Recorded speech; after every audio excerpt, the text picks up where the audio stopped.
안녕하십니까. 날씨가 참 더운데요. 이게 더운 날씨에 이렇게 먼 데까지 참석을 해주셔서 감사합니다. 그래서 이곳 초유학평교회하고 또 주변에 모이신 분들께 깊은 감사 말씀을 드리고요.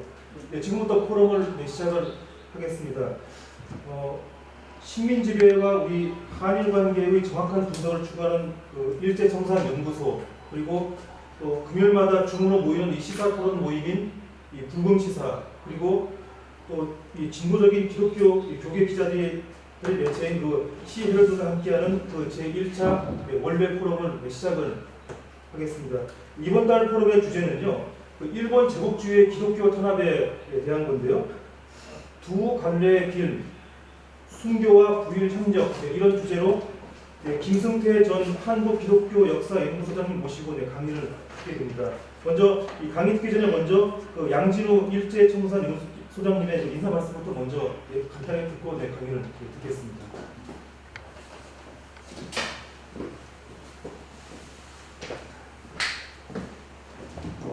일제청산연구소는 2023년도 초에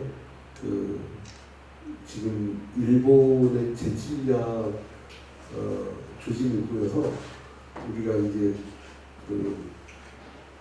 130여 년 전 독립 운동을 하던 그분들의 뒤를 이어가지고 이 민족을 지키겠다는 그 생각으로 일제 청산을 하지 못한 부분을 일제 청산을 하고자 만든 연구소입니다. 이는 CNN하고 연계가 되어 있고, 그리고 이제 오마이뉴스 역사 전문 기자하고, 그리고 이제 우리가 토론을 하는 매주 금요일마다 오후 9시하고 10시에 불금 시사를 합니다. 그때 많이 들어주시기 바랍니다. 이상입니다.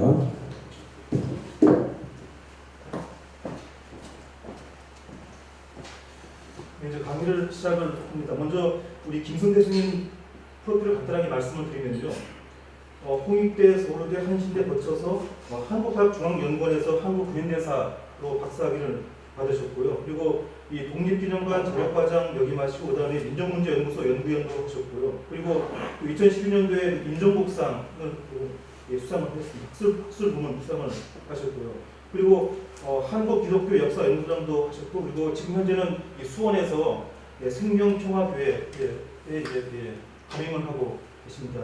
제목은 아까 말씀드린 대로 두 갈래 길, 순교와 부윤 협력, 이런 주제로 우리 주기철 목사하고 그다음에 이제 반대편에 있었던 이 김길창 목사의 이 생애를 행적을 비교하는 그런 강의를 해주시겠습니다. 감사합니다.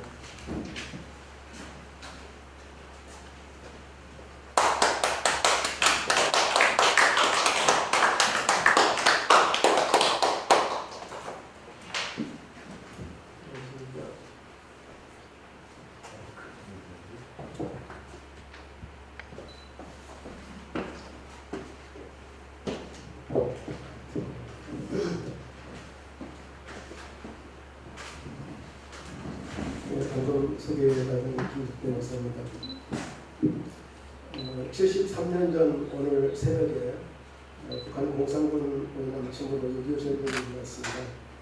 6.25 전쟁이 이루는 가장 큰 교훈은 힘에 의해서, 무력에 의해서 억지로 통일하려 해서는 안 된다는 것입니다. 우리 민족이 통일을 해야 되겠지만 그 통일은 어디까지나 민주적이고 자주적이고 평화적인 통일이 되어야 합니다. 그러려면 휴전 상태를 끝내고 적대관계를 청산하고 상호 협력, 교류관계를 확장해야 하는 것입니다. 그런데 지금은 이 모든 상황이 이것에는 역행을 하고 있지만 저는 우리 한국교회가 민족통일에 대한 소망을 놓지 말고 이를 위해서 기도하고 평화적인 통일운동에 선두에서 앞장을 서야 한다고 생각합니다. 오늘 6.25 73주년이기 때문에 제 간단한 소감을 말씀드렸고요. 이제 승리자 주기철 목사와 고위 협력을 거둔 김길창 목사에 대해서 제 말씀을 드리겠습니다. 시대가 사람을 만든다고 하는 말이 있지만 같은 시대라고 해서 같은 사람을 만들지는 않습니다. 사람이 시대와 주변 환경을 영향을 받는 것은 사실이지만 같은 시대 같은 환경에서도 전혀 다른 길을 선택할 수 있는 것이 사람입니다. 그래서 그 선택의 성공 여부와는 상관없이 그가 어떤 길을 선택했냐 하는 것이 그 사람의 인격과 삶을 결정한다고 할 수 있습니다. 또한 그에 따라서 그 사람에 대한 역사적인 평가도 달라집니다. 주기철과 김길창은 같은 장로교회 목사였고 같은 경상남도 사람이었고 한말에 태어나서 일제 강점기를 살아간 같은 시대를 살았던 사람이지만 한 사람은 순교자요 다른 한 사람은 보일 협력자를 내면서 너무나 다른 길을 걸었습니다. 그러면 그들이 어떤 삶을 살았고 어떤 길을 선택했기에 이렇게 평가가 달라지는 것일까? 이제 그들의 삶을 대비하면서 그들이 어떤 길을 선택하며 살았는지 대략적으로 살펴보고자 합니다. 주기철 목사보다 5년 일찍 태어난 김길창은 그 자서전 말씀 따라 한평생이라는 책에 의하면 1892년 11월 11일 경남 고성읍에서 한약방을 경영하던 아버지 김명수와 어머니 박순이의 8남 2녀 중에 아들로는 제일 막내로 태어났다고 합니다. 그리고 교육은 경남 창원에 있는 청계서당에서 한문을 배웠고 16살 때 대구 개성학교에 입학했지만 학비가 중단돼서 1년을 넘기지 못하고 중퇴했습니다. 그 후에 창원 지원등지에서 선교사 밑에서 조사로 있으면서 1917년 경남 성령학교를 졸업하고 1923년 평양신학교를 졸업해서 24년 믿음의 24년에 목사 안수를 받았습니다. 그가 선교사 밑에 조사로 있다가 그 일을 그만두고 농업 경영과 상업에 뛰어들었던 일이 있었는데 그는 그 일을 이렇게 자서전에서 설명하고 있습니다. 조사 일에 대한 회의도 이끌었다. 조사 생활만 하다가는 평생의 육적 호강을 바라볼 수도 없고 영적인 주의 사업을 한다지만 영적 사업도 역시 목사가 되지 않고는 중구난방이 되고 말겠다는 생각이었다. 그리하여 고민 끝에 육적인 사업의 길로 나아갈 것을 결정을 하고 진영에다가 30마지의 땅을 빌려서 농사를 했지만 폭우로 실패를 하고 다시 콩장사를 손을 대는데 콩값이 폭락해서 빚만지게 되었습니다. 그러자 그가 바라던 육적 호강의 막히자 영적인 지도자인 목사의 길을 택하게 된 것입니다. 그래야 그 후 마산에 있는 호주 선교부의 서기로 2년을 일하다가 다시 조사로 나가서 그가 27세 되던 해인 1918년부터 평양신학교에 신학을 공부하게 되었습니다. 그가 선교부에 서기로 있을 때 그 심경을 이렇게 이야기하고 있습니다. 내가 2년 동안 미션에 서기로 있으면서 배운 점도 많았고 일한 것도 적지 않았으나 민족적인 울분에 어쩌면 2년을 더 넘기지 못했는지 모른다. 내가 선교사의 흉을 보는 것 같지만 당시 내가 선교사와 여행차 기차를 탈 때도 선교사는 1등 착한에 타고 나는 3등 열차에 앉았다가 하차시에 만나서 지방교회 예배를 맡아야만 했었다. 그런데 이때만 해도 사회와 축도는 선교사가 하고 나는 설교만을 했으니 말하자면 어렵고 수고로운 것은 내가 하는데도 3등 민족의 대우를 받아야만 하는데 섭섭함을 금치 못했다. 여기서 그가 과장해서 말한 민족적인 울분이라는 것은 선교사로부터 차별 대우를 받는 것을 가리킵니다. 그는 자긍심과 공명심이 대단한 인물이었던 것 같습니다. 그리고 이 점에서 그가 1930년대 일제의 황민화 정책에 적극적으로 협력하게 된 요인이 되었던 것 같습니다. 해방 후에 1949년 김일창이 반민특위에 표체되었을 때 그 증인으로 불려갔던 윤인구의 당구 같은 정원에서 이를 뒷받침하고 있습니다. 신윤 조사관이 묻습니다. 김길창의 성격을 잘 아는가? 윤인구 증인이 대답합니다. 말하자면 심히 날뛰고 출중하려고 애쓰는 독선적으로 활약하는 성질이고 이런 인물은 탄압하고 회유하는 일경의 술책에 응당 이용되었을 것이고 공명심에 끌려서 과도한 언행을 했었겠습니다. 김길창은 그가 신학생으로 있을 때 일어난 1919년 3.1운동에서도 소극적이고 부정적인 인식을 가지고 있었던 것 같습니다.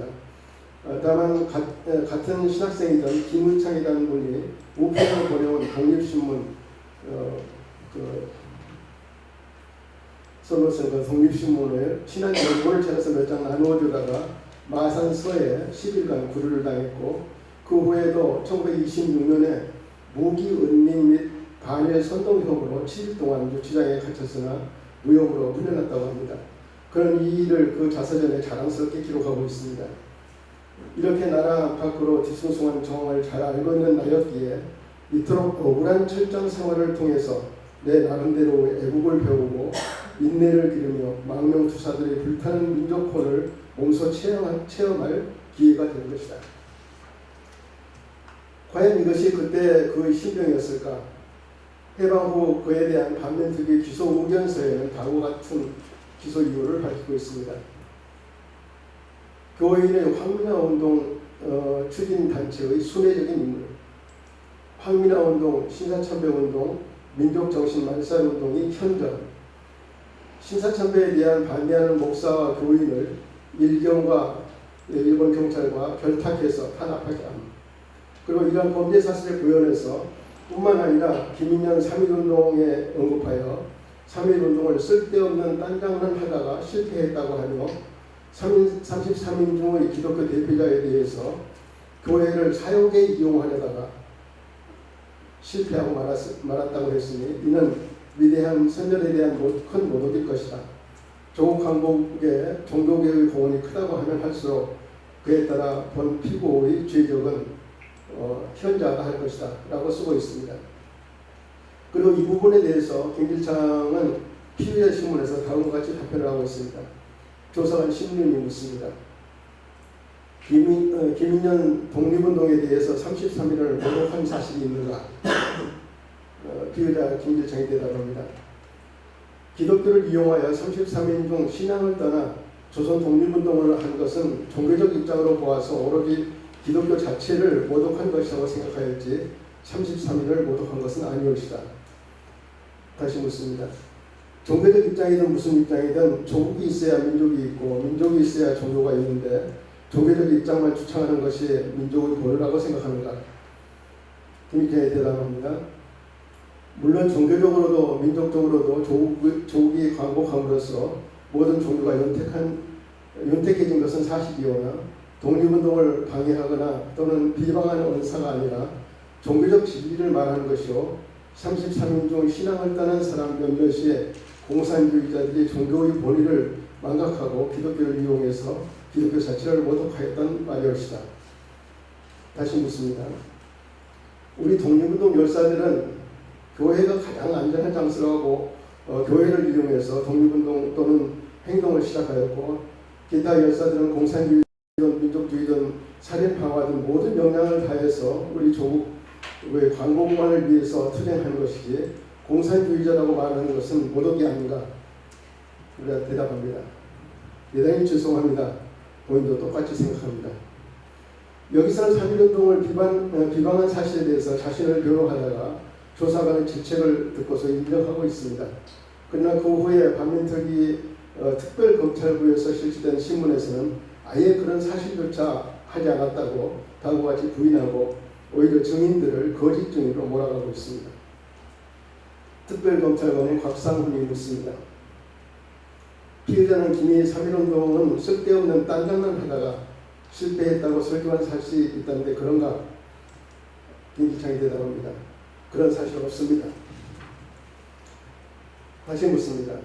피의자는 3.1운동 당시 33인 중 기독교 대표자는 교회를 사욕에 이용하려다가 실패한 것이라고 설교한 사실이 있는가? 김기창이 대답합니다. 그런 사실도 없습니다. 다시 묻습니다. 피의자는 학교를 가지고 있으면서 학생들만이라도 적극 황민화운동을 추진하였다고 하는데 그런가? 답변합니다. 그런 사실 없습니다. 다시 묻습니다. 증인 김금순, 증인 한익동, 증인 김만일, 증인 윤인구, 증인 박인순, 증인 김상순, 증인 권세권 등은 피의자가 신사참배는 국민된 도리요 국민의식인 거로 적극 찬양한 사실과 신사참배 반대 교인을 경찰에 밀고한 사실 및 조선 민족성을 망각하고 한국화하기 위해서 일본 기독교와 교류 공작한 사실, 친일적인 언사와 한국 식민화운동 강연, 김인현 3.1운동은 쓸데없는 딴장난이었다는 말의 행위를 입증하고 있는데 어떤가? 대답합니다. 그런 증언은 모두 거짓이옵시다. 김기정보다 5년 늦게 태어나서 33년 먼저 세상을 떠난 주기철 목사는 자서전을 남길 여유조차 없었습니다. 그러나 그에 대한 단행본이 전기만도 지금까지 10권이 넘습니다. 이 전기들에 따르면 주기철은 한말 대한제국이 출범한 해인 늦가을인 1897년 11월 25일 경남 창원군 웅천면 북부리에서 태어났습니다. 아버지 주현성은 그 지역의 아전 출신으로 머슴을 두고 농사를 지을 만큼 중농 집안이었습니다. 어머니는 주현성의 첫 부인을 사별한 후에 그와 재혼한 조재선이었습니다. 주현성은 첫 부인에게서 3남 3녀를 두었는데 조재선과 재혼해서 주기철을 낳았습니다. 따라서 주기철은 4남 3녀 중에 막둥이였습니다. 주기철은 어렸을 때 이름은 주기복이었습니다. 그는 어려서 집안에서 한문을 배운 후에 1906년에 웅천 개통학교에 입학해서 1912년까지 초등교육을 받았습니다. 그는 이 무렵에 그 맏형인 주기원을 따라서 1910년 성탄절에 웅천교회를 다니게 되었습니다. 주기철이 개통학교 졸업반이었던 1912년 춘원 이광수가 웅천에 내려와서 오산학교의 학생 모집과 학교 후원을 위한 강연을 하였습니다. 그는 이 강연을 듣고서 감명을 받아서 당시 이광수가 교사로 있던 평북의 정주의 오산학교에 진학을 결심했습니다. 정주 오산학교는 남강 이승훈이 설립한 학교로 이광수, 유영모, 조만식 등 굉장한 민족 의식이 강한 교사진이 포진되어 있었던 서북 지역에서 대표적인 기독교계 사립학교였습니다. 그는 1914년 봄 그 사촌인 주기용과 함께 오산학교에 입학해서 1916년 3월 제7회로 졸업을 하고 졸업생으로 이 학교를 졸업했습니다. 그가 오산학교에 다닐 무렵 설립자 이승우는 백오인 사건으로 재판을 받고 제주도에 유배 생활을 하고 있다가 1915년 2월에 풀려나서 학교에 돌아갔습니다. 이승훈이 옥고를 치르는 동안 이광수가 대리 교장을 맡고 있었으나 이광수와 유영모는 그가 입학하던 해 가을에 교사직을 사임하였고 조만식 교장을 맡았습니다. 따라서 오산학교 시절 주기철은 초기에는 이광수, 유영모의 영향을 많이 받았고 후기에는 교장인 조만식과 감옥에서 풀려난 이승훈의 직접적인 훈도를 받았다고 할 수 있습니다. 그는 오산학교를 졸업하고 1916년 4월에 신설학교로서 아직 총독부의 설립 인가도 나지 않았던 서울의 조선예수교학교 연희전문학교 전신입니다. 연희전문학교는 1917년 4월에 인가를 받았으니까요. 상과에 진학하였습니다. 그는 채 1년도 그 학교를 다니지 못하고 학업을 중단하고 고향에 내려갔습니다. 그가 학업을 중단하게 된 이유는 어린 시절부터 알았던 안질 때문이었다고 하나 그것만을 보기는 어려울 것 같습니다. 집안 사정과 그 진로에 대한 회의 때문이 아니었나 생각합니다. 그는 의지가 굳은 사람이었고 그가 하려고만 하면 무슨 사정이 있더라도 복학해서 학업을 계속할 수 있었을 것입니다. 학업을 중단하고 고향에 내려온 주기철은 1년 후인 1917년 10월에 신사참배 거부운동의 동기가 된 이기선 목사의 중매로 김해읍에 있는 교인 3살 연하인 안갑수와 결혼을 합니다. 안갑수는 서울의 정신여학교를 졸업하고 그 어머니가 김해에서 합성학교를 설립할 만큼 개화된 기독교인 가정 출신이었습니다. 주기철은 교회 출석도 계속을 해서 1919년 이전에 그가 출석하던 웅천교회의 집사가 되었습니다. 어떤 자료는 그가 그 기간에 고향에서 청년운동을 하면서 계몽운동을 벌이고 민족 자결주의 세계폭력에 따라서 독립운동을 깨했다고 합니다. 특히 3.1운동 때 그 지방 만세운동 행동체로 활동을 하다가 1개월 동안 구류를 살았다고 합니다. 그만한 나이에 대학까지 중퇴한 의식 있는 청년이라면 의뢰 그럴 수 있는 일이라고 생각합니다. 그러나 그에게 이 기간은 어디에서도 신념을 가지고 전력적으로 하지 못한 방황기가 아니었나 생각합니다. 그가 교회에 참여하면서도 술에 취해 있을 때가 있었다고 하는 일화는 그가 이러한 시도와 방황의 단면을 보여준다고 할 수 있습니다. 1920년 9월 인생의 목표를 잃고 시대에 빠져있던 주기철에게 그 인생의 일대 전환점이 되는 계기가 찾아왔습니다. 마산 문창교회에서 열린 김익도 목사의 부흥회에 참석하게 된 것입니다. 그래서 그 부흥회에서 중생의 체험을 했습니다. 김익도 목사는 그 2달 후인 11월에도 주기철이 다니던 웅천교회에 초청이 돼서 사경회를 인도하게 되는데 주기철을 여기서도 큰 은혜를 체험했습니다. 주기철이 기독교 목사가 되기로 결심한 것은 바로 이 무렵입니다. 목사가 되려면 노예 소속 노예에 시치를 거쳐서 노예의 추천을 받아서 평양에 있는 장로회 신학교에 들어가 공부를 마쳐야 하는데 당시 그 공부 기간은 5년이었습니다. 마침내 그는 이듬해인 1921년 12월에 문창교회에서 열린 제12회 경남노회에서 신학청원을 해서 허락을 받았습니다. 그는 입학시험을 거쳐서 1922년 3월 봄학기부터 평양신학교에 진학을 해서 신학 공부를 하기 시작했습니다. 당시 평양의 장로교 신학교는 졸업생이 305명, 재학생이 461명, 국내 최대의 규모의 신학교였습니다. 이 신학교는 한국에 나와서 선교하던 미 북장로회, 미 남장로회, 호주 장로회, 캐나다 장로회 등 4개의 선교부가 합동으로 운영하고 있었기 때문에 교수들은 대부분 각 선교부에서 파송한 선교사들이었고 김선두 목사 등 몇몇 한국인이 강사로 출방하고 있었습니다. 주기철이 입학한 해부터는 재학생 중심의 학우회가 조직되어서 활동했는데 주기철은 신입생임에도 불구하고 이 학생회의 부석기 직책을 맡았습니다. 그때까지만 해도 기숙사는 각 성교부별로 학교군에 별도의 건물을 지어서 같은 성교부 소속 학생들이 같은 공간에서 생활하도록 해서 지방색이 짙었습니다. 그런데 주기철은 이러한 지방색을 싫어해서 학생들과 의논해서 학년별로 생활하도록 건의해서 1923년 가을부터는 신학생들이 학년별로 같은 공간에서 생활을 하도록 개선되었습니다. 김길창은 1924년 목사 안수를 받고 후에 거창업교회, 부산 영덕교회 등에 전임했습니다. 그러면서 경남 성경학원에도 강의를 나가고 교계 연합사업에도 참석했습니다. 그는 주기철 목사와 함께 경남 성경학원의 인기 강사 중에 한 사람이기도 했습니다.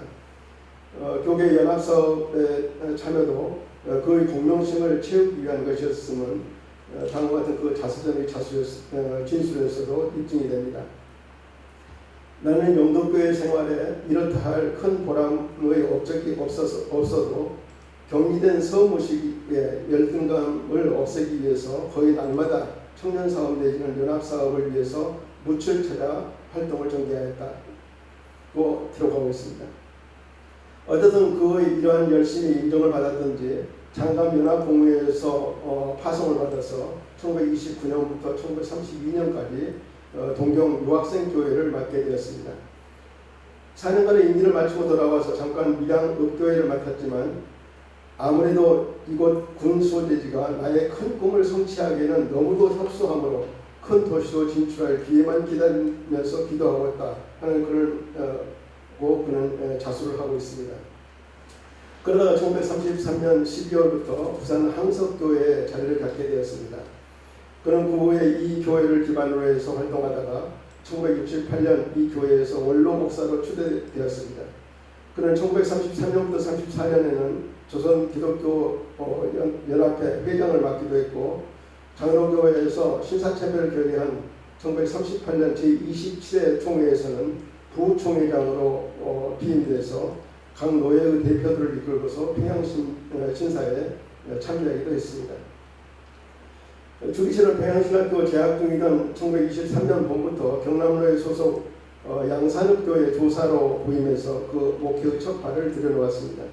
그는 1925년 12월 22일 평양신학교를 제19회로 졸업하고 그 며칠 후인 30일에 열린 제20회 경남노회에서 목사 안수를 받고 부산 초량교회에 처음으로 청빙을 받아서 부임했습니다.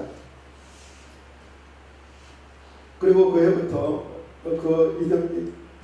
1920년 1월 10일에 그 교회 담임 목사로 취임했는데 그해부터 노예에서 운영하는 경남 성경학원 강사로 출강해서 후임 양성에 힘을 기울이기도 했습니다. 후에 신사참배 거부로 순교한 조용학 영수 장로교에서는 최초 순교자이기도 합니다만 와 신사참배 거부로 5년간 옥고를 치른 손양훈 목사 등이 이 경남 성경학원에서 주기철 목사로부터 신학 훈련을 받았습니다. 성서를 배웠습니다.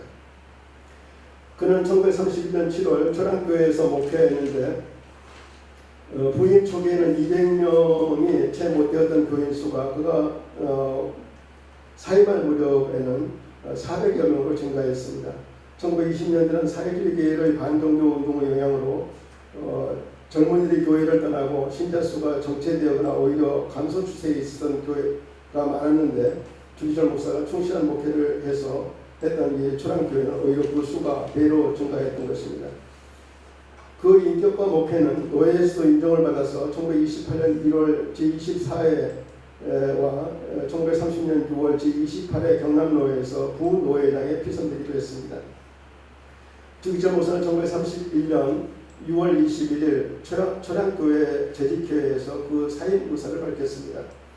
노예 원로 목사들이 당시에 봉기회사였던 마산의 문창교회에 그가 부임하지 않으면 그 공기를 수수할 수 없다고 하면서 마산 문창교회의 목회직을 맡을 것을 권유했기 때문입니다. 초량교회 교인들이 눈물로 사임을 처리할 것을 요청했지만 여러 날 기도를 하면서 결정한 그의 뜻을 굽힐 수는 없었습니다. 이미 2차례나 경남노회 부노회장에 피선된 바 있었던 주기철 목사는 1932년 1월 제30회 경남노회 노회장에 피선되었고 이듬해인 1월 31일 제31회 노회에서도 노회장에 피선되었습니다. 그만큼 그는 교계의 지도자로 인정을 받고 있었던 것입니다. 더욱이 그는 명성교 설교가로 이름이 나서 1934년 이후에는 평양신학교 부흥회를 비롯해서 각지의 설교 요청에 응하기도 했습니다. 그러나 이 시기에 그에게 좋은 일들만 있었던 것은 아닙니다. 목회는 성공적이었지만 개인적으로는 1933년 5월에 부인이 34살의 젊은 나이에 갓 돌진한 막내 아이를 남기고 병사했습니다.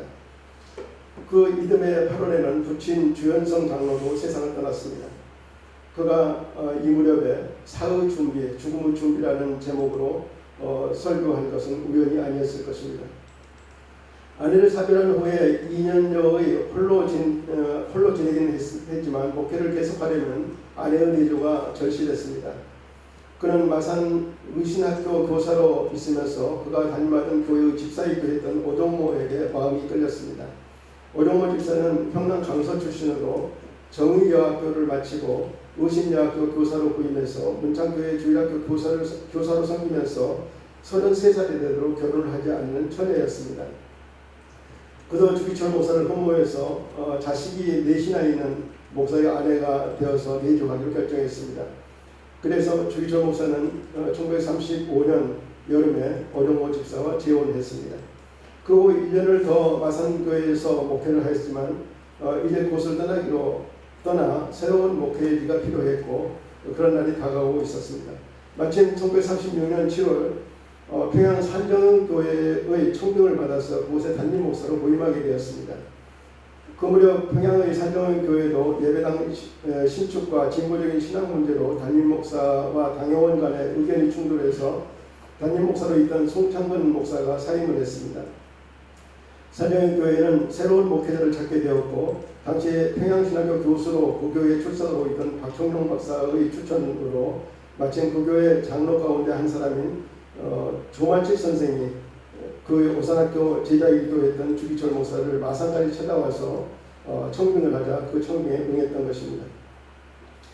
주기철 목사가 평양 산정교회에 부임했던 당시 평양은 기독교 학교에 대한 일제의 신사참배 강요로 전통 깊은 기독교 학교들이 폐교하는 위기에 처해 있었습니다. 1935년 11월 평양 숭실전문학교와 숭실중학교 교장으로 있던 북장로의 선교사 맥균과 그를 비롯한 기독교 학교 교장의 신사참배 거부로 1936년 1월 숭실 전문학교, 숭실중학교, 숭여학교 이 삼성의 교장이 파면이 되고 삼성의 폐교 문제를 놓고서 선교부와 각계의 의견들이 갈려 있을 때였습니다. 주기철 목사는 36년 7월에 평양 산정교회 담임으로 부임했는데 신사참배 문제가 앞으로는 교인들에게도 제기될 것을 예상하고서 그 다음 달인 8월에 교인들에게 다음과 같은 신사참배 문제에 대한 자신의 목회 방침을 밝혔습니다. 첫째, 신사참배는 하나님의 계명 중 제1계명과 제2계명을 동시에 범하는 것이 되기 때문에 이것을 철저하게 배척하지 않으면 안 된다. 둘째, 신사참배에 응하는 성도는 지위와 신분을 막론하고 공개로 제명하기로 하며 교회에서 추방하기로 한다. 셋째, 신사참배 거부에 의한 모든 책임은 당회자인 내가 지기로 한다. 그 이듬해인 1937년 7월 중일전쟁을 도발한 이후에 일제는 전시체제를 구축하기 위해서 황멸의 정책을 강화하고 주기철 목사가 예상했던 대로 교인들에게도 신사참배를 강요하기 시작했습니다. 주기철 목사가 신사참배 거부 문제와 관련해서 일제 경찰의 주목을 받기 시작한 것도 바로 이 무렵부터입니다. 더욱이 37년 10월 소속된 평양노회에서 부노회장에 부임한 지 1년 만에 부노회장에 피선되어서 일제 경찰의 감시의 대상이 되었습니다. 정도부 경호국은 1938년 2월에 이른바 기독교에 대한 지도 대책이라는 것을 수립하고 경찰력을 동원해서 학교와 학생들에게 뿐만 아니라 교회와 일반 기독교인에게까지 신사참배를 강요하였습니다. 한국 기독교계 특히 장로교는 신사참배가 기독교 교리에 위반되고 양심과 종교 자유를 침해하는 것으로 강력히 반대해 왔으나 일제의 강요가 심해지자 이에 굴복하는 개인과 교회들이 나타나기 시작했습니다. 장로의 노예 가운데 가장 먼저 이 문제에 굴복한 것은 평국노예였습니다.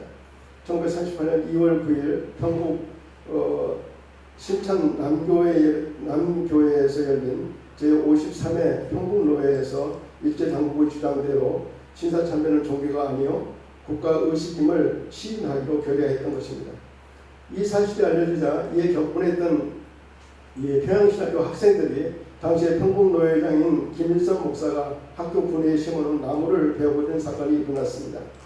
그리고 일제는 이들을 신사참배 거부자로 구속했습니다. 주기철 목사도 이 사건이 일어난 지 얼마 지나지 않아서 아마 38년 5월 달인 것 같습니다만 이때 신사참배 거부로 구속이 됐습니다.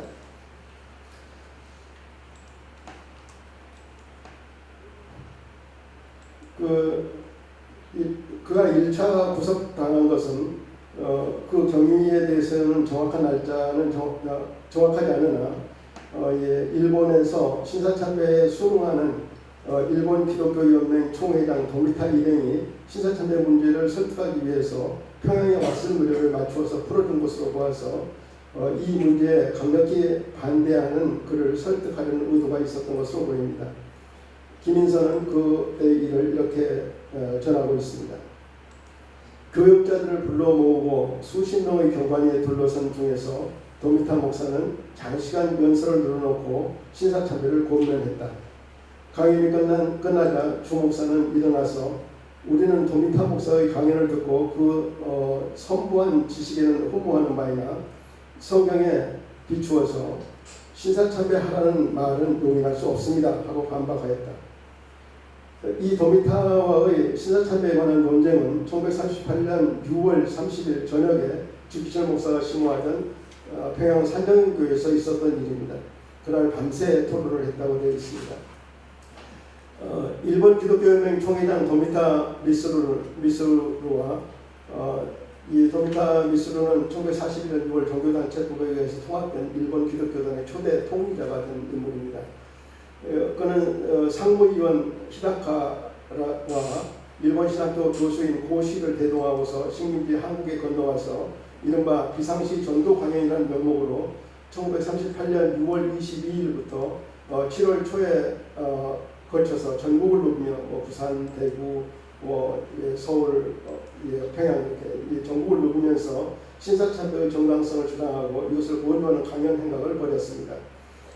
신사참배 거부 문제로 일제 경찰에 구속되었다가 바로 그 전날 평양경찰서 유치장에서 풀려난 주기철 목사는 자신이 목회하던 산정교회 회중 속에서 이 강연을 듣고 나서 반박을 했던 것입니다. 이에 당황한 도미타는 구구한 변명을 늘어놓습니다. 여러분의 성교적 정신은 훌륭하지만 언제 일본 정부가 기독교를 버리고 신도로 개종하라고 압박하였는가? 그 신뢰를 보여주기 바란다.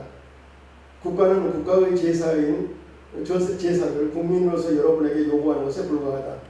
경찰관이 개인의 종교사상으로 여러분에게 압박을 하였다고 하지만 국가는 이런 것을 승인하고 있지 않다.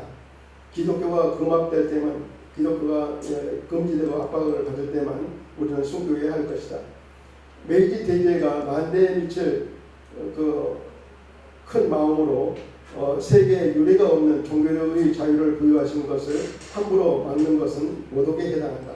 이건 일본 제국헌법 제28조 신교의 자유를 얘기하는 겁니다. 언론이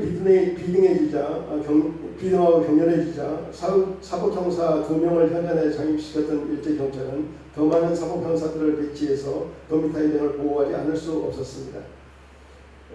이러한 일제의 시도가 순교를 각오한 주기철 목사에게 통한 게 없었습니다. 이 사건으로 주기철 목사는 신사참배 거부자로 지목이 되어서 일제경찰의 집중적인 감시와 탄압을 받게 되었습니다. 주기철 목사가 다시 검속된 것은 그의 8월 말년입니다. 이에 앞서서 그의 6월에 배문수 목사의 농촌연구회 사건으로 경북 의성경찰서에서 장로회 총회 농촌부 관련자들을 잡아들였는데 평양의 주기철 목사와 이유택 목사도 이 사건과 관련시켜서 연루시켜서 검속했던 것입니다. 그러나 이들의 검속은 그의 9월 장로회 총회의 신사참배 결의를 앞둔 예비 검속의 성격이 강했습니다. 당시 주기철 목사는 평양노회 부노회장으로 당연직 총회에 참석할 총대였던 것입니다. 결국 일제는 신사참배를 거부하는 총대들을 예비 검속하고 참석한 총대들을 위협을 해서 9월 10일 제27회 장로회 총회에서 신사참배를 가결하게 하고 그 즉시로 강로회 대표들을 부총회장인 김희찬 목사가 인솔해서 평양신사에 참배하게 했습니다.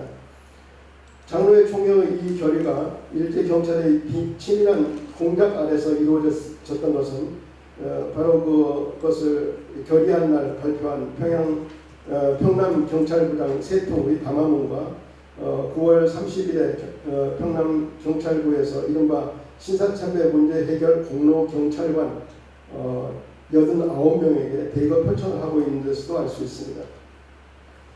주기철 목사가 대구경찰서에서 석방되어서 평양으로 돌아온 것은 이듬해인 1939년 1월 29일이었습니다. 그는 그의 석방이 늦어진 것은 신사참배를 거부했기 때문이었습니다. 일제 경찰에 일단 검속되면 심한 구타와 고문을 당했습니다. 주기철 목사의 일행도 마찬가지였습니다. 그들은 차라리 죽기를 원했으나 죽기 직전까지 고문 구타를 하고 죽게 되면 병보석으로 석방하는 것이 보통이었습니다. 주기철 목사는 몸이 약했기 때문에 극단적인 고문은 당하지 않았지만 심한 구타와 발길질을 당했습니다. 한 번은 매질하러 들어온 경찰관에게 주기철 목사가 당신은 언젠가 하나님의 심판대 앞에 서게 될 것이다. 그때 당신은 이런 것들과 다른 죄들에 대해서 대답해야 할 것이다. 라고 말하자 그 경찰관이 멈칫하면서 하려던 고문을 그만두고 두었다고 합니다. 주기철 목사가 산정인교회로 돌아오기는 했지만 건강이 나빠져서 혼자 목회하기 어려운 지경이었습니다. 그래서 그 전해 9월 말경에 휴가에서 돌아와서 산정인교회 강의 부탁을 받고서 주일마다 설교를 해오던 번 하이슬이라는 선교사가 계속해서 저녁 예배를 돕기로 했습니다. 주기철 목사는 산정인교회에 돌아온 직후인 1939년 2월에 나의 5종 기도라는 제목의 설교를 했습니다. 그 요지는 첫째, 죽음의 권세에서 승리하게 하소서. 둘째, 장기간 고난을 견딜 수 있게 하옵소서. 셋째, 노모와 처자를 그리고 우리 교우들을 주님께 맡깁니다. 넷째, 의에 살고 의에 죽게 하옵소서. 다섯째, 내 영혼을 주님께 맡깁니다. 순교를 각오한 설교였습니다. 주기철 목사는 석방 후에도 일제와 조금도 타협하지 않고 신사참배를 거부해서 신사참배 문제에 순응한 교회와 교인들로부터 존경을 받았습니다. 그러자 일제경찰은 1939년 10월에 모인 평양노회에 압력을 가해서 신사참배를 하지 않는 목사나 장로는 주일 예배에서 설교나 기도를 하지 못하도록 결의하게 했습니다. 그리고 주기철 목사가 이에 게을지 않고 상명교회에서 설교를 계속하자 일제경찰은 10월 중순경에 정부 명령에 불복종하는 사람을 공개적인 목회에 종사하게 할 수 없다고 하면서 다시 구속했습니다. 사정의 교회는 다시 버나이슬 선교사에게 주일 설교를 부탁하고 대부분의 교인들은 주기철 목사의 뒤를 이어서 신사참배를 거부했습니다. 그러자 평양경찰서에서는 10월 21일 아침에 갑자기 그 교회 장로 집사 18명을 불러서 교회 위원은 전부 매주일 한 번씩 신사참배를 이행할 것, 설교 또는 기타 교회 사무는 위원만 집행하고 서양인이나 기타 개인은 교회 일에 관여하지 말 것, 오늘 오후 3시까지 회답할 것 등 3가지 항목을 지시를 하고 만약에 불응하면 교회를 폐쇄시켰다고 위협했습니다. 그들은 교회에 돌아와서 그들만이 결정한 문제가 아니라고 생각하는데 의견을 같이 하고 그 다음 날이 주일이라서 주일날 재직회를 소집해서 결정하기로 하고 유계진 장로 등 대표 3인을 경찰서로 보내서 회답 시일을 하루만 연기해달라고 요청했습니다. 10월 22일 주일에는 교회 전도사로 심부하던 방계성 장로의 인도로 예배를 드리고 재직회에서 이 문제를 논의한 결과 재직자 이외에는 설교나 기도, 기타 교회 일에 관여하지 않기로 했지만 신사참배 문제는 신중히 협의할 문제이므로 재직회에서 처리할 수 없다는 결론을 내렸습니다. 그래서 경찰서에도 오윤선 장로 등 교회 대표들을 보내서 그렇게 통보하자 신사참배를 하지 않으면 교회를 폐쇄시키다는 경고를 다시 했습니다. 더욱이 10월 2일에는 오윤선, 유계준 장로 등을 경찰서에 불러서 주기철 목사를 경질할 것, 주기철 목사를 바꾸라는 겁니다. 경질할 것을 촉구했습니다. 그럼에도 불구하고 산정교회는 오히려 신사참배를 한 사람은 강단에 세우지 않는다는 원칙을 결의하고 일제경찰의 압력에 굴복하지 않았습니다. 그러자 일제경찰은 주기철 목사가 소속되어 있는 평양노회에 압력을 가해서 그해 12월 19일 임시노회를 소집하게 하고 주기철 목사의 파면을 결의하게 했습니다. 이 노회에서는 이미 신사참배를 하고 있던 이인식 목사를 산정교회 당회장으로 임명을 했습니다. 그래도 산정교회가 이를 받아들이지 않자 평양노회는 이듬해 3월에 정기노회에서 장인동 목사를 위원장으로 하는 전권위원 8명을 임명을 해서 3월 24일 주일예배를 인도하게 했습니다. 그러나 교인들이 반발을 하고 시위를 벌이자 일제경찰들이 개입을 해서 양재현 집사를 비롯한 주동자 9명을 검거하고 정권위원들은 이날 오후에 당분간 예배를 정지할 것을 공고하고 예배당을 폐쇄시켰습니다. 이게 이 산정교회가 폐기된 그런 경우입니다. 40년 부활주일 3월 24일. 경찰에 검거된 사람들 가운데 주기철 목사의 부인도 포함되어 있었습니다. 더욱이 이들 정권위원들은 얼마 후에 주기철 목사의 가족들도 노모가 포함되어 있는 이 가족들도 교회 스펙에서 쫓아냈습니다. 주기철 목사를 중심으로 신사참배에 강력하게 저항하던 평양 산정교회의 문제가 일단락이 되자 4월 20일 주기철 목사는 평양경찰서에서 풀려났습니다. 그러나 각지에서 신사참배 거부 운동을 하면서 주기철 목사와 목사의 석방과 지도를 기다렸던 사람들이 4월 22일에 평양의 최정민 목사 집에 모여서 주기철 목사 석방 환영 모임을 가졌습니다. 이 자리에서 경남 지역에서 신사참배 거부 운동을 하던 한상동 목사가 신사참배를 하지 않는 새로운 노회를 설립하자는 제안을 했지만 주기철 목사는 아직은 시기상조라고 그것을 만류했습니다. 일제경찰이 주기철 목사를 석방했던 것은 산정교회 문제가 일단락이 되었기 때문이기도 했지만 주기철 목사와 김역을 통하고 있던 신사참배 거부 항쟁자들을 모두 잡아들이기 위한 포석이기도 했습니다. 주기철 목사는 이때부터 감시와 가택연금을 당해서 외부와 연락을 하기 어려웠습니다.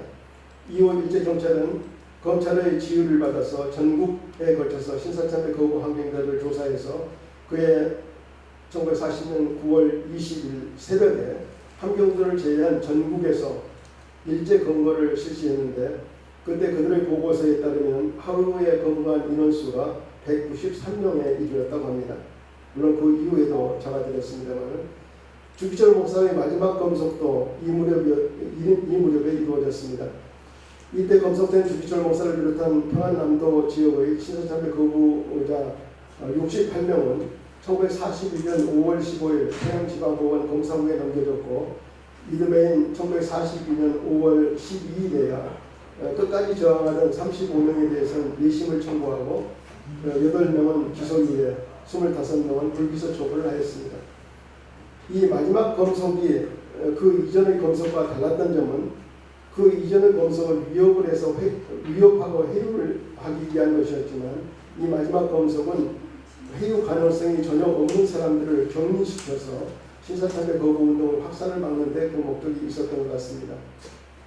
이때 검거된 거부 운동의 지도자들에게는 거의 5년에 걸친 지리한 신문과 옥고가 이어지면서도 정작 1945년 5월 18일에야 평양지방법원에서 예심 종결 결정, 본심에 회부한다는 예심 종결 결정이 났던 것은 일제히 그러한 목적을 잘 설명해주고 있습니다.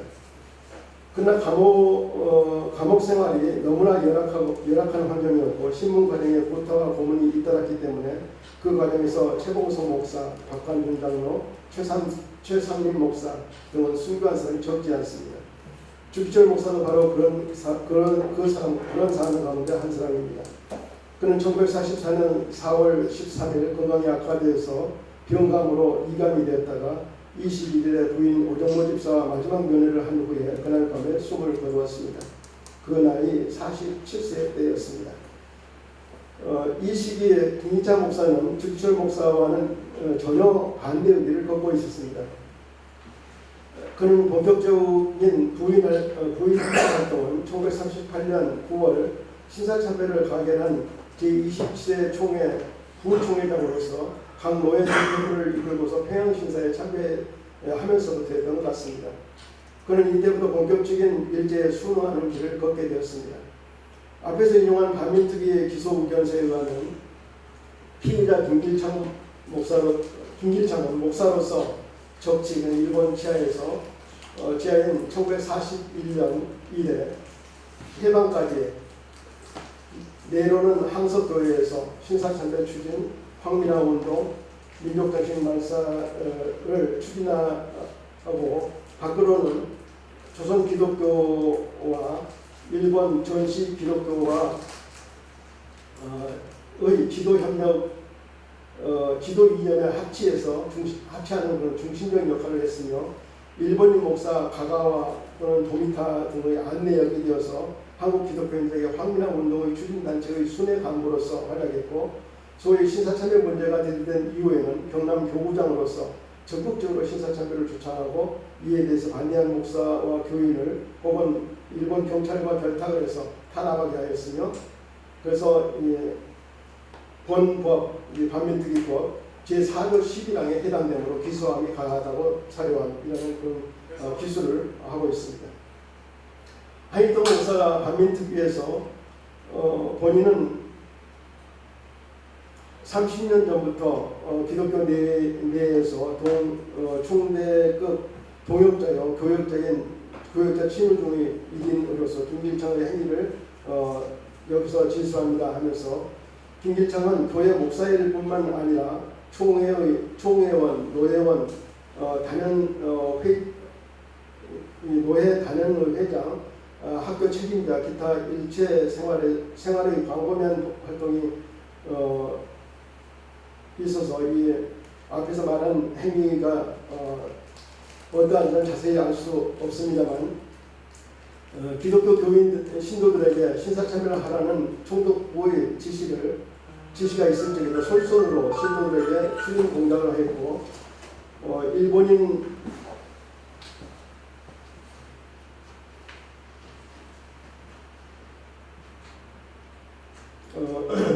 기독교인들이 신참배하는 총독과 있을 때는 천주를 했고 추진공장을 했고 보통인보다는 배 이상으로 활동한 자이니 일본시 광복리 주로 고등계 형사 주인들과 교제가 빈번했으니 이면에서 공작에는 어떠했는지는 알지 못하거나 신사참배에 반대한 목사와 남녀 신도들이 구금을 당했으니 김기찬 목사의 밀고 소치가 아닌가 하는 것을 추측해 볼 수 있습니다.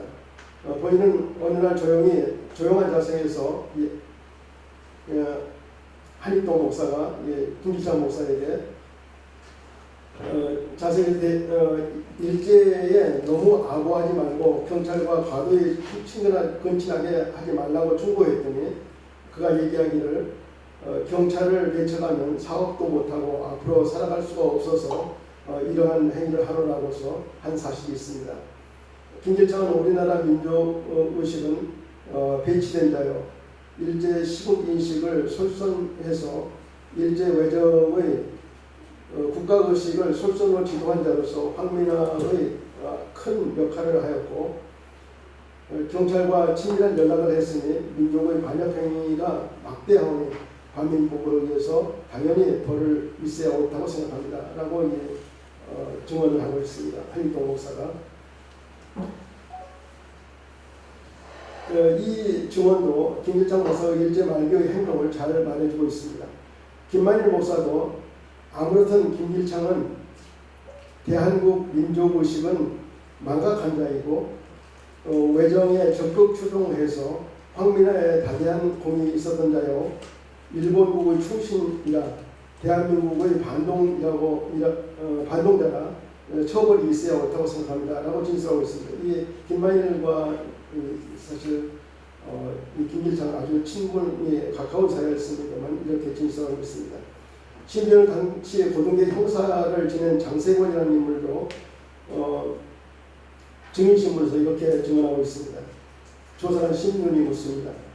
그 당시에 증인의 직업은 무엇인가? 장세권이 대답합니다. 부산경찰서 고등계 형사로서 근무하고 있었습니다. 다시 신문관이 조사관이 묻습니다. 증인의 형사 근무 시에 교회 예배 시에 입회한 사실이 있는가? 교회 예배에 가서 감시한 사실이 있는가? 묻습니다. 본인과 동직자인 일본인 2명이 교대로 상황을 조사하기 위해서 입회하고 청계한 사실이 있습니다. 예배 시에는 의뢰의 일본 국민 의뢰에 준하여서 한국신민서산낭독, 묵도, 공성협의 기타 행사를 김길창의 지시 또는 선창으로서 진행한 것을 보고 들은 적이 있습니다. 다시 묻습니다. 김길창의 설교 시에 입회한 사실이 있으며 그 내용은 어땠는가? 답변합니다.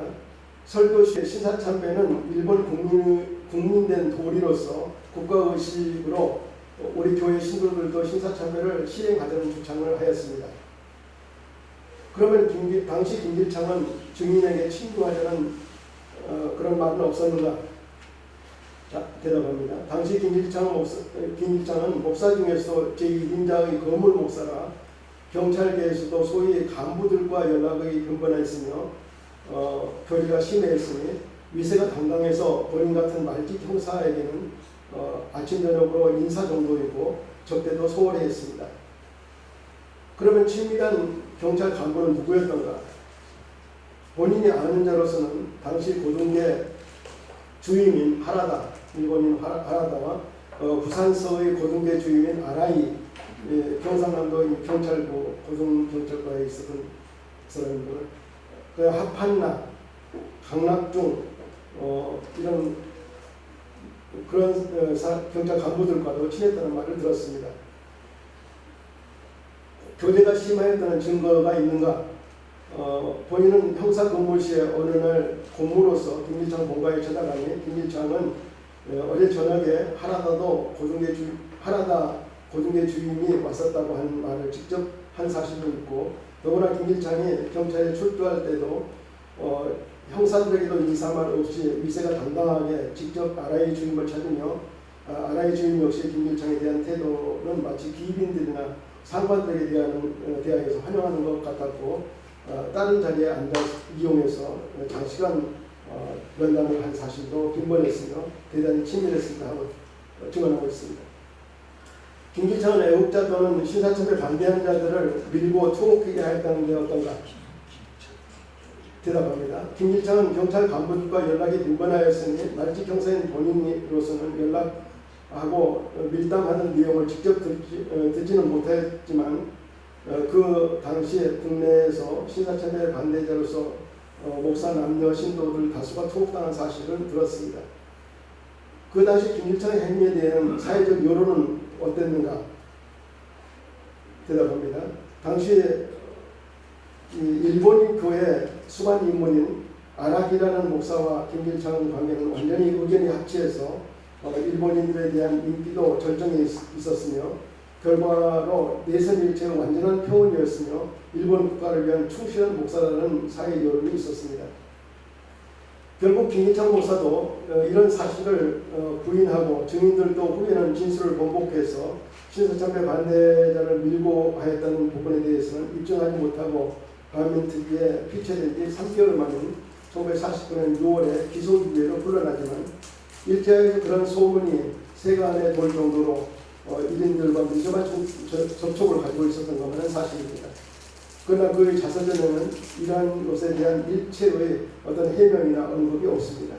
다만 이 시기에 해당하는 서술에서 한 3분의 1페이지 정도 됩니다만 일제의 학정과 종교 탄압상을 몇 가지 열거하면서 시대가 외정의 착취적인 피해를 입던 때이니 성도들의 생활이 넉넉할 리가 없다.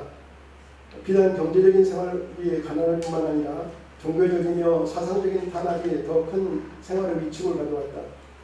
이러한 상황 속에서 종교인들은 이들의 건국신인 아마디라스 오미카미를 모시는 신사참배와 가정마다 감이다라는 천교 대신 위패를 모시는 것이다. 따라서 성소주의를 방해하기 위해 주일이면 보국대의 동원을 지시하고 찬송가도 앞서하여 한국 시민의 사상 거취에 영향을 끼칠 만한 가사는 모조리 검은 잉크로 지워서 돌려주는 등 이루 말할 수 없는 탄압이 계속되었다. 이런 파국에서도 나는 용기를 잃지 않고 계속 교회 발전을 위해서 목숨을 내걸고 노력해왔다. 김기창이 하는 말입니다. 라고 기술하고 있습니다. 그가 교육사업에 손을 대기 시작한 것도 일제 말기의 일이었습니다. 그가 일본인 지주 하사마를 7차례나 찾아가서 설득을 해서 확보한 대기에 1937년 하와이의 최이순 여사가 기부한 기부금을 받아서 영생 유치원을 경영했습니다. 그리고 1941년에는 개성여종 자리에 400평을 구입해서 80평짜리 건물을 지어서 경남 성경학회라는 이름으로 개교를 했다가 이 경남도에서 이것을 인수받아서 1943년 흥하실무여학원이라는 것을 개원해서 해방까지 그것을 계속 운영했습니다. 이던 학교들도 문을 닫던 시기에 학교를 새로 설립 운영한다는 것은 일제의 비호가 없이는 도저히 불가능한 일이었을 것입니다. 해방이 되자마자 그는 적산을 인수해서 교육사업을 확장하는 데 탁월한 재능을 발휘했습니다.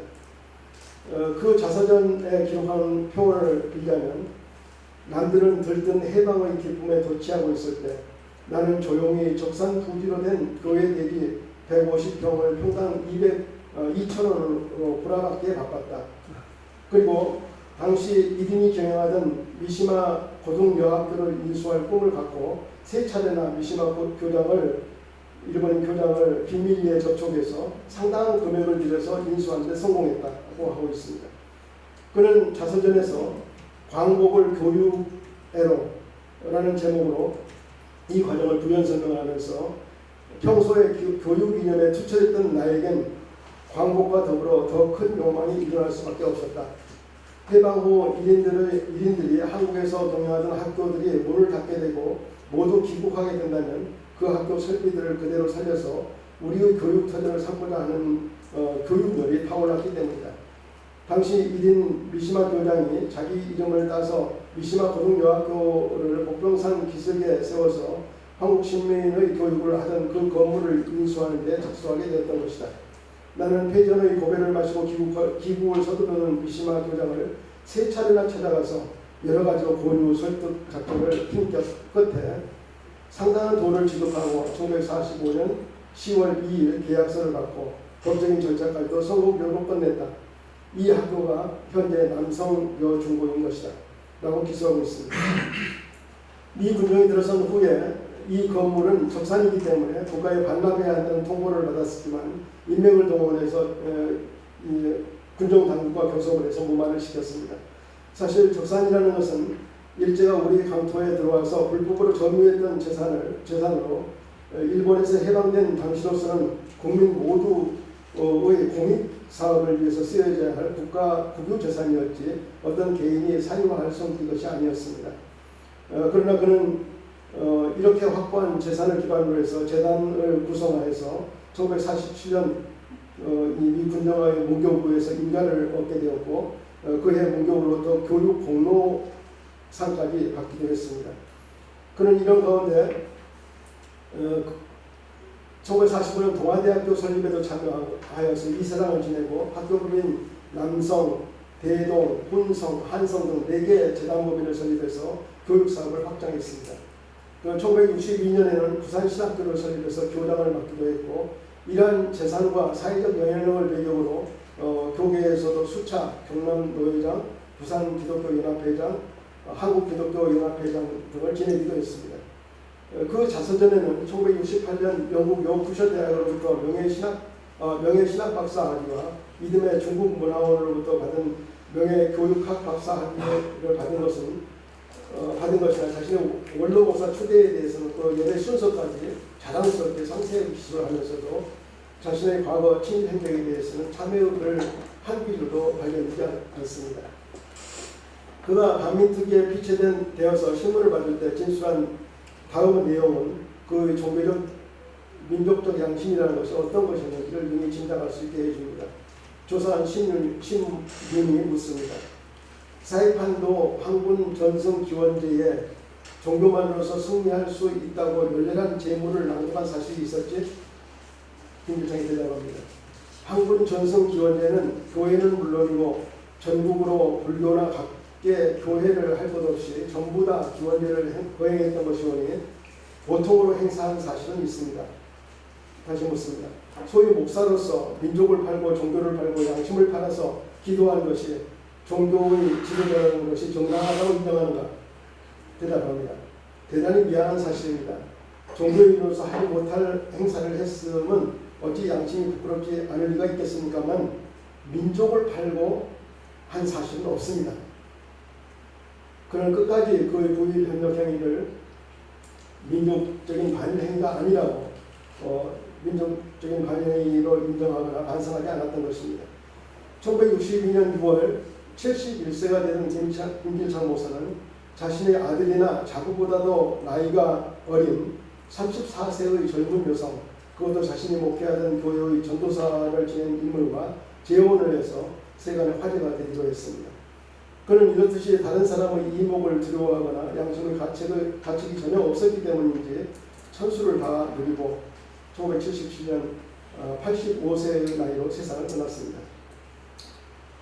이산에서 같은 시대에 비슷한 환경을 살면서도 전혀 다른 길을 걸었던 승교자 주기철 목사의 삶과 무일혁명의 고디였던 김길창 목사의 삶을 대비해서 간략하게 살펴보았습니다.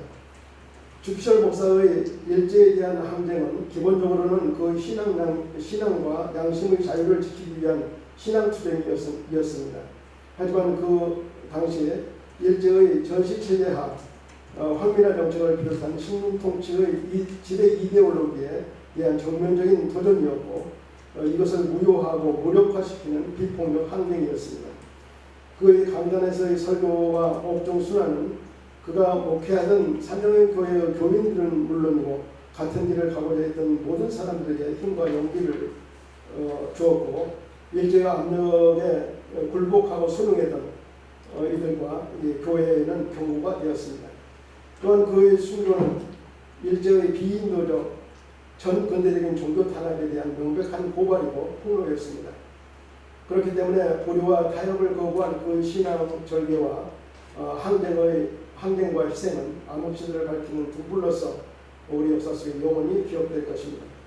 그러나 김기창 목사는 일제와 타협하고 수능하는 길을 택했고 그 가운데서 자신의 기득권을 지키고 확장시키는 길을 택했습니다. 그런 그에게 양심이나 민족이나 교회는 안중이 없었고 오직 자신의 영광만을 추구했다고밖에 볼 수 없습니다. 그가 해방 후에 반민특위에 체포되면서까지도 끝까지 그의 부의협력 행위와 민족적인 반민족적인 행위를 인정하지 않거나 반성하지 않은 것은 그가 그런 가치 기준이 그에게는 애초부터 없었기 때문이었을 것입니다. 그런 가치관을 가진 사람이 해방을 전후해서 교육계에 투신해서 활동을 할 수 있었고 우리 사회가 그것을 용납하고 수용했다고 하는 것은 우리 사회가 지금이라도 크게 반성해야 될 일입니다. 감사합니다.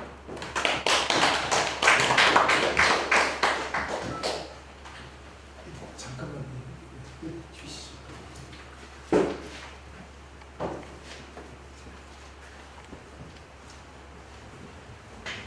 예, 감사합니다. 아주 더운 날씨에 힘드실 텐데 보니까 물 한 모금 안 드시고 이렇게 강의를 해주셨습니다. 감사합니다.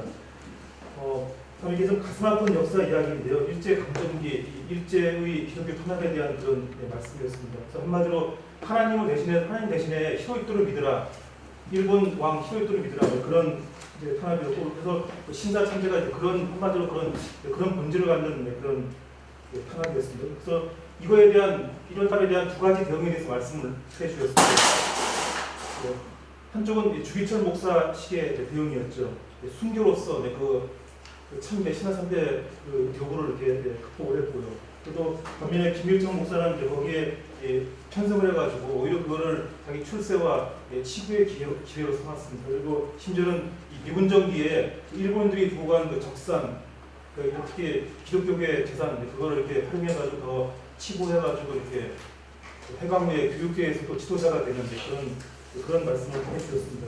근데 이게 제가 질의응답 한 10분 정도만 질의응답을 받겠습니다. 잠깐 먼저 제가 그 전에 한 3분 정도 참석하신 분들 제가 간단하게 소개를 해드리겠습니다. 먼저 줌에 계신 분은 이정진 씨라고 우리 일제청산연구소의 연구원께서 이제 줌에 계시고요. 그다음에 얼굴 보여요. 예. 예, 반갑습니다. 예. 순서 없이 제가 메모해둔 대로 참석하신 분들 간단하게 말씀을 드리겠습니다. 박병수 목사님이신데 미래 목회 포럼의 사무총장하시고 그리고 광주 예수기쁨교회 목사님 참석하셨고요. 그다음에 박인재 목사님이시고 같은 교회 부목사님이시고 그리고 기독교 포털 뉴스하고 시헤럴드 기자님이시고요. 그다음에 이성훈 대표님은 여기 지금 카메라 갖고 계시는데요. 화평방송에서 대표로 계시는 분이십니다. 그다음에 저희 뒤에 정덕희 선생님하고 또 조명숙 여사님 뒤에 앉아 계시고요. 그다음에 우리 부장님이신 양준영 목사님, 그다음에 저는 이 교회 성도이면서 우리 연구소의 연구위원으로 제가 있고요. 그리고 강남구 선생님이신데요. 전에 기독교신문사 부장하시고 지금은 그리고 이 정의사법실천연대 대표하시는 강남구 대표님도 계시고요. 그다음에 이 김대영 기독력 부역장이면서 시인으로서 활동하시는 김대영 역장님도 계시고요. 그다음에 아까 소개해 주셨는데요. 과거에 15년간 최근에 15년간 동암교회 큰 교회 동암교회 목사로 계시고 지금은 이 빛과 소금 뉴스 대표로 계시고 그리고 사사기 선교를 되게 재밌게 해주시는 우리 김경진 목사님도 계시고요. 그다음에 최영신 목사님도 뒤에 계십니다. 그리고 또 윤흥신 목사님도 여기 계시고 지금은 본헤럴드 목사님 하시면서 이제 본헤럴드 신문사 편집국장 하시는 윤흥신 목사님도 계시고 그래서 현재 한 13분 정도가 참석을 14분인가 참석을 하신 것 같습니다. 그러면 선생님들 잠깐 다시 나오셔서 질문 한 10분만 받아주시면 감사하겠습니다. 마이크가 또 있으십니까? 질문을. 그럼 질문을 주시면 제가 마이크 갖다 드리겠습니다. 우리 강남구 대표님.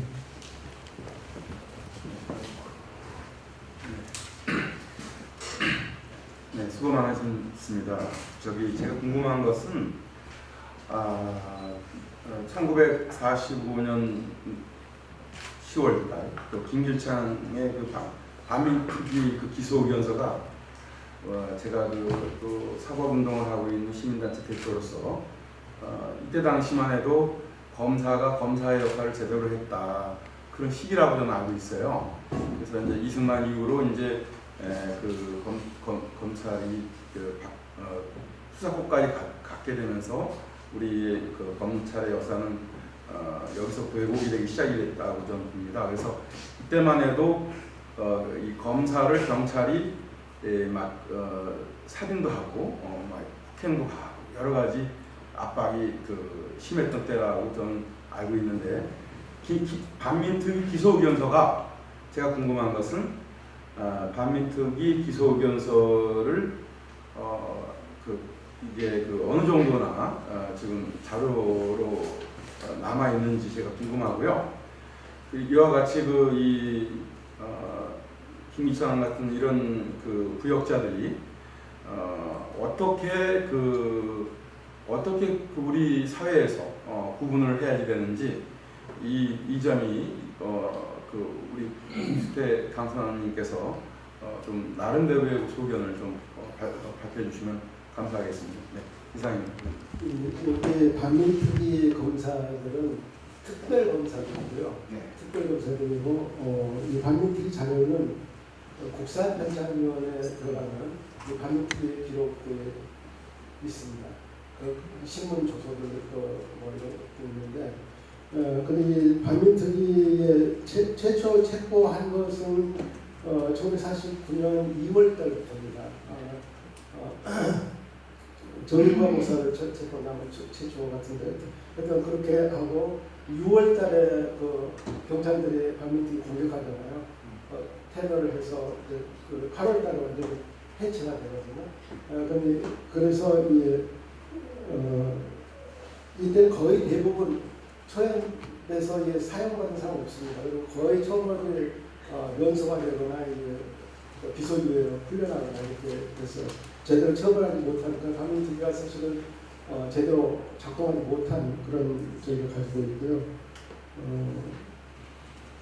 그다음에 그런 사람들은 그러니까 일제 시대에 나온 특히 기독교 신문이라고 하는 1942년 4월 29일 천년전에 창간이 돼가지고 해방 직전까지 나온 교계 신문이 있습니다. 거기에 보면은 거의 대부분이 일제가 시킨 그런 일들을 홍보하는 그런 홍보지로서 이렇게 기독교가 한 그런 것들이 나와 있습니다. 거기에 이제 자세한 고위 현역 사항들이 나와 있고요. 그 당시에 남긴 교구 회의록도 남아 있습니다. 경남교구회 노회로 그렇게 발전한 거죠. 그런 것들이 남아 있어서 이분의 행적이 분명히 드러나고 있습니다. 예. 다른 질문 더 있으신가요? 예, 다른 질문 더 있으신가요? 그 기독교에 대한 그 반민특위 기록은 제가 1994년인가 앞선 한국 기독교 역사적 반성이라는 책을 그 뒷부분에 정리를 해놨습니다. 네, 좀 늦게 왔는데요. 예, 귀한 말씀 잘 들었습니다. 하나는 좀 지역적인 질문이고요. 제가 잘 모르는 부분이 있어서 하나는 먼저 질문드릴 것은 뭐 이제 김길창이라는 사람도 있고 또 주기철 목사님 이런 훌륭한 분들도 있는데 항상 이제 역사는 인물을 만들기도 하고 그 역사의 그 길이 굉장히 오묘하다 이런 생각을 하는데요. 지금 현재 한국교회의 지도자들, 목사들이 어떤 삶을 살아야 되는지 우리 박사님 시각으로 좀 간단히 주셨으면 좋겠고요. 또 하나는 제가 궁금한 것은 주기철 목사님이 아까 이제 옥고를 치렀다고 하셨죠. 옥에서 이제 순교하신 거죠. 그런데 이제 일부의 책들을 보니까 뭐 이제 좀 극대화하려고 그랬는지 모르지만 주기철 목사님이 이 못을 이렇게 세우는 판을 지나가시면서 그 세 마디를 하셨다고 하는 일화가 있는데요. 주를 위하여는 고난을 피하였다가 내가 어떻게 주님을 뵙겠습니까? 주를 위하여는 수욕을 피하였다가 어떻게 주님을 만나겠습니까?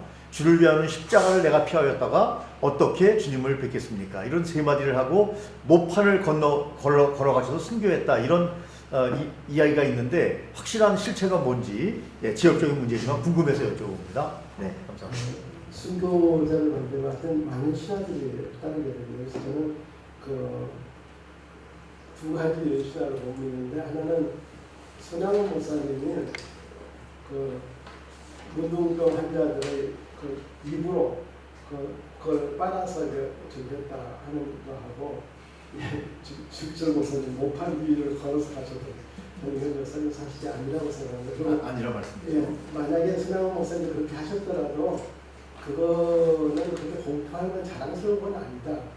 그래서 그 너무 불합리한 그런 것에 이렇게 그래서 그 사람에게 우상화하고 이런 신성화하는 그런 건 잘못되다고 생각합니다. 오히려 그분들의 그 인간으로서 연약함들을 드러내주는 것이, 그러면서도 그걸 극복하고 그 순교하기, 그런 것들을 좀 정신에 들어가야 된다고 생각하고요. 또 하나는 네, 현대 목사님들이 이 시대에서 어떻게 그건 운동을 해야 저도 제대로 살고 있지 못하기 때문에 제가 목사님이 생각하시는 거 어렵습니다만은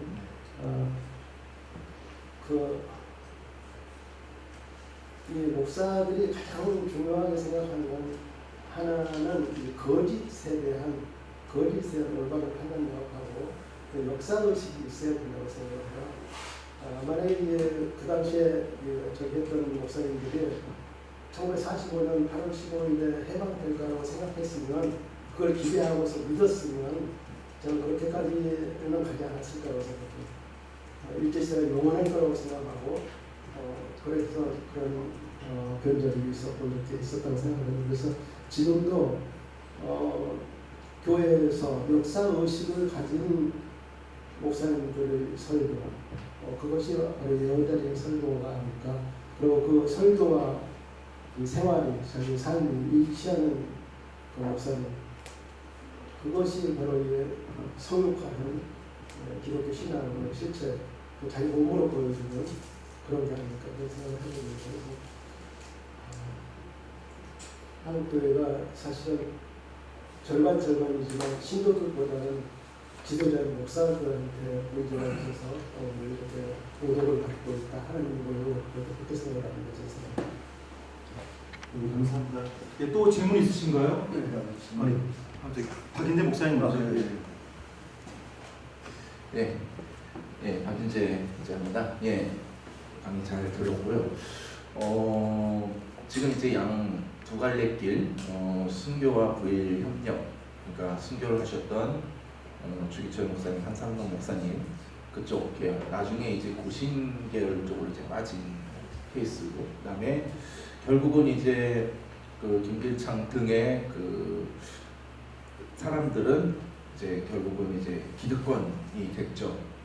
근데 지금 강의에서 좀 드러나지 않은 부분이 바로 한경직입니다. 서북 계열이죠. 이 해방 이후에 서북 계열이 가장 그 미분정에 의해서 강력한 수혜를 받았거든요.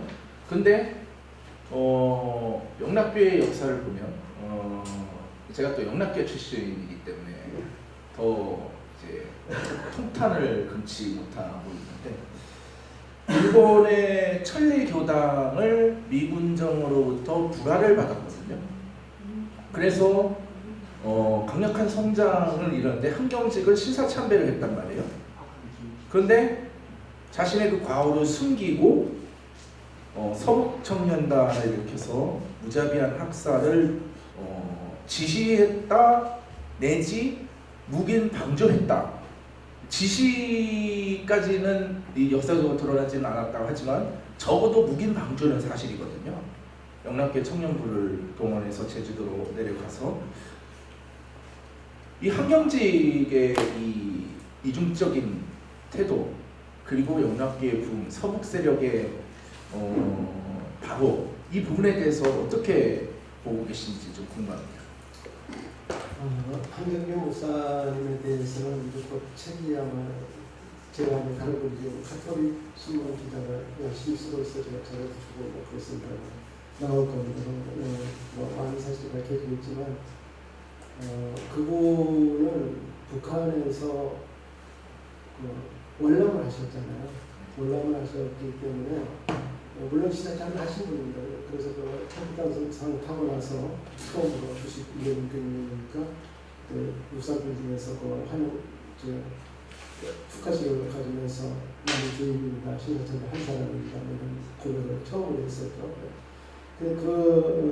그런 분이긴 하지만 그 북한에서 가졌던 그 공산주의에 대한 그런 인식이 너무 강렬해가지고 그 보면 해방 공간에서 한 설교 같은 것도 막 악마시하잖아요. 공산 세력을. 근데 일제 시대만 하더라도 사회주의자들과 기독교인들이 그렇게 물진 않았거든요.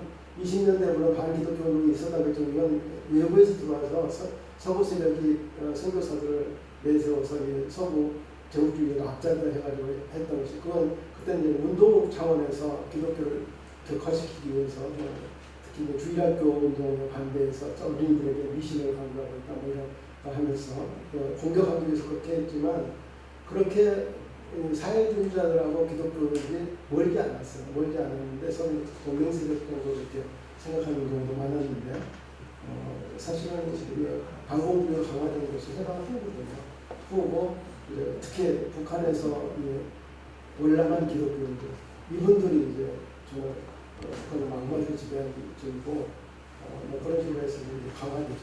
6.25를 했는데 그런 것으로 봤을 때는 저는 한경규 목사님 같은 경우는 큰 교회를 이루고 있지만 지도자로서의 그런 남북 화해, 평화 통일, 기독교인을 강조해야 될 것 중에 하나가 전쟁을 막지 못한 거고 6.25 전쟁을 막지 못한 거거든요. 그거는 사실은 김일성만의 책임이 아니죠. 그때 당시에는 이승만이나 김일성이나 서로 이승만은 미국이 무기만 주면 우리는 지금 압록강까지 서구할 수 있다. 북한을 통일시킬 수 있다. 그리고 북한에서는 이제 남을 적화 통일할 수 있다. 뭐 이렇게 3일만 할 수 있다. 이렇게 하면서 그 이전에도 50년 이전에도 국부적인 휴전선에서의 그때는 38선에서의 총격 사건이 많이 있었거든요. 많이 있었는데 그런 것들을 보면서 그거를 화해시키려고 했던 기독교인들이 그 당시에 거의 없었죠. 거의 없었어요. 그리고 북한에서 내려온 사람들은 이제 북한을 완전히 타도해야 할 그런 식으로 알았고 그래서 그런 시대적인 한계성 때문에 저는 그분이 지도자로서의 조금 잘못했다고 생각했고 한기총을 만드는 것도 사실 한국 무슨 말년에 그렇게 한 거거든요. 그런 것도 잘못했다고 생각합니다. 네, 맞습니다. 이정진 교수님.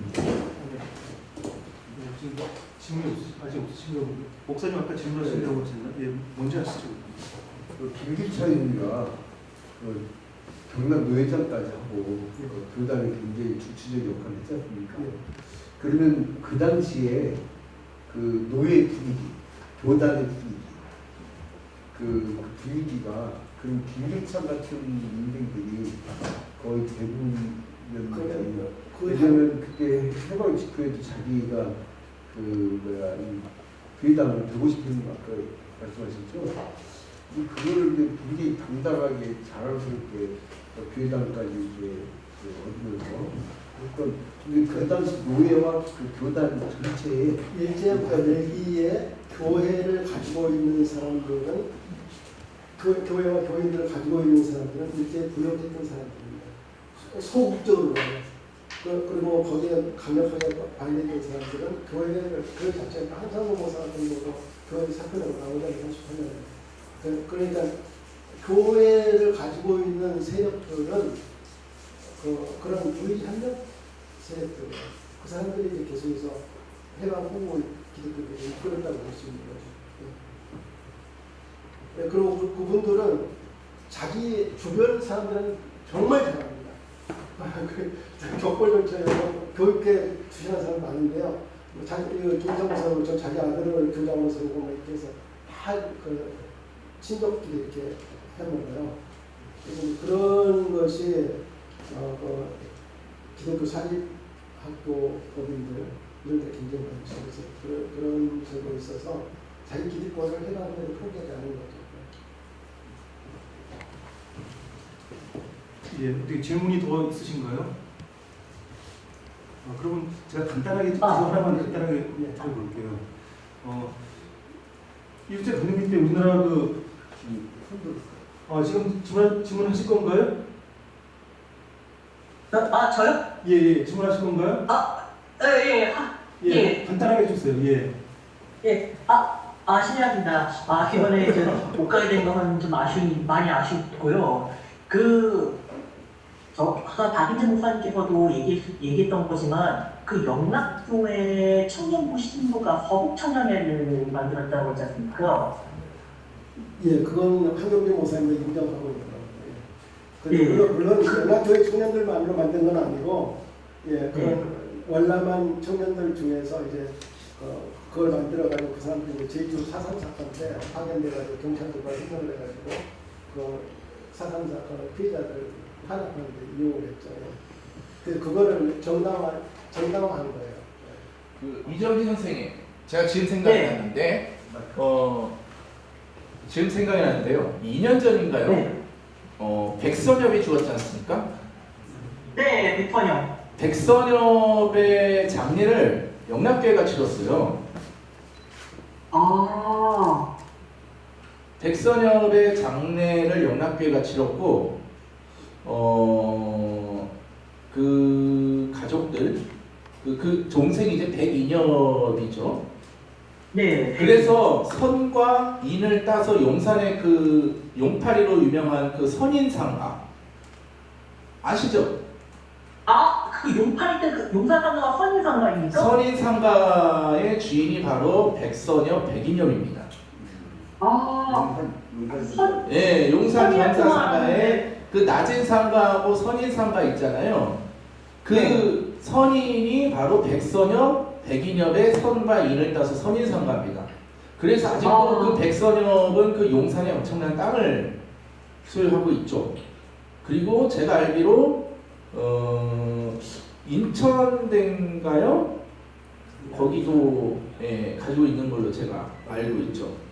엄청난 선인학원밖에 몰랐습니다. 그 사립학교 선인학원. 네, 선인학원. 네, 그게 이제 하나 인천대인데 어쨌든 그 백선엽하고 백인엽 그쪽도 이제 그쪽 라인이었고요.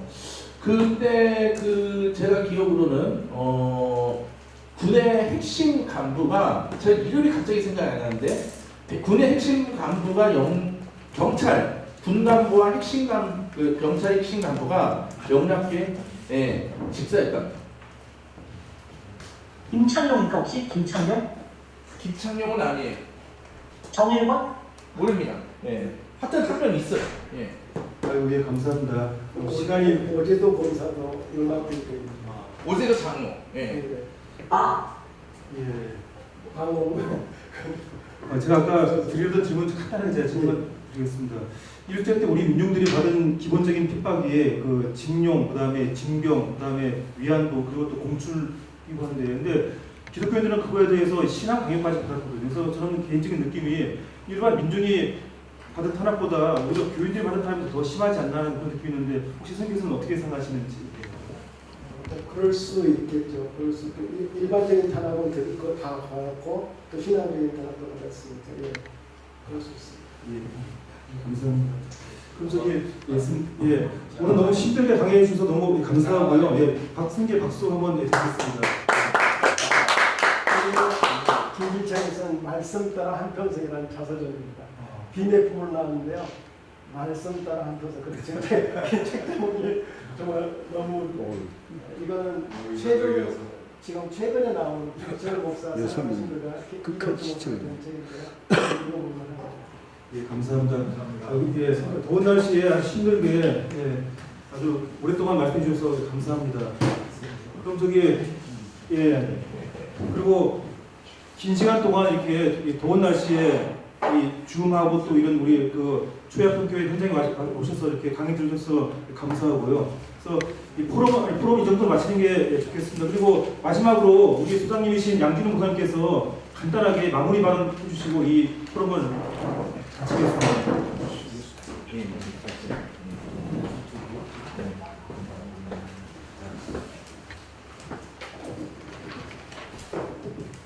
오늘 너무 감사하고요. 아까 육수고 분들은 자기 인생부터 해서 프로필 다 소개를 했는데 그 조금 늦게 오신 우리 박경주 박사님하고 그 박이재 그 인사드리는데 어떻게 잠깐 그